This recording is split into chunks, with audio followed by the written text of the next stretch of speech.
মঙ্গলা মায়াকে যারা মারধর করেছিল তাদের নাকি জিভে ক্যান্সার হয়ে গেছে, ঠোঁট ফুলে গেছে, জিভ ফুলে গেছে, কথা বলার শক্তি তারা পাচ্ছে না।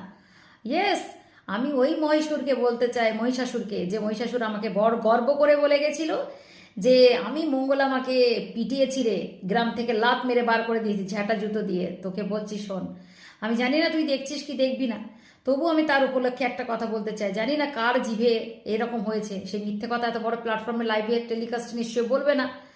আর হচ্ছে তো হবেই, কেন এত মানুষের উপকার হচ্ছে, আর সেই মায়ের ভক্তকে যারা গায়ে হাত দিয়েছে, মা কি এমনি এমনি ছেড়ে দেবে? মরে গেলেও ছাড়বে না। বাবা, কোনো মতেই ছাড়তে পারে না।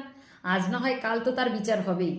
আর সে যদি বুকের পাটা করে আরও 5 বছর পরে এসে বলে আমি বেঁচে আছি বা এখন সুস্থ আছি, স্বাভাবিক আছি, তাহলেই বুঝবো বুকের পাটার দম আছে, তাই না?